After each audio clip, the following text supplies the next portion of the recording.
1 Samuel 11. Saul rescues the city of Jabesh. Nahash the Ammonite went up and besieged Jabesh-gilead.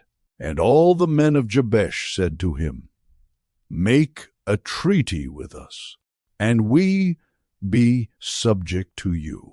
But Nahash the Ammonite replied, "I will make a treaty with you only on the condition that I gouge out the right eye of every one of you, and so bring disgrace on all Israel." The elders of Jabesh said to him, "Give us 7 days so we can send messengers throughout Israel. If no one comes to rescue us, we will surrender to you." When the messengers came to Gibeah of Saul and reported these terms to the people, they all wept aloud. Just then Saul was returning from the fields behind his oxen, and he asked, "What is wrong with everyone? Why are they weeping?" Then they repeated to him what the men of Jabesh had said. When Saul heard their words, the Spirit of God came powerfully upon him, and he burned with anger. He took a pair of oxen, cut them into pieces, and sent the pieces by messengers throughout Israel, proclaiming, "This is what will be done to the oxen of anyone who does not follow Saul and Samuel." Then the terror of the Lord fell on the people, and they came out together as one. When Saul mustered them at Bezek, the men of Israel numbered 300,000, and those of Judah 30,000.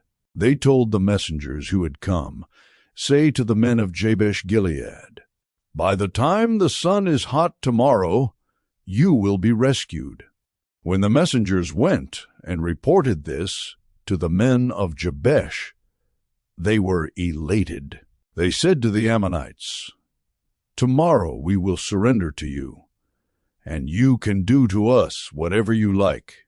The next day Saul separated his men into 3 divisions. During the last watch of the night they broke into the camp of the Ammonites and slaughtered them until the heat of the day. Those who survived were scattered, so that no 2 of them were left together. Saul confirmed as king. The people then said to Samuel, "Who was it that asked, 'Shall Saul reign over us?' Turn these men over to us, so that we may put them to death." But Saul said, "No one will be put to death today, for this day the Lord has rescued Israel." Then Samuel said to the people, "Come, let us go to Gilgal, and there renew the kingship." So all the people went to Gilgal and made Saul king in the presence of the Lord. There they sacrificed fellowship offerings before the Lord, and Saul and all the Israelites held a great celebration.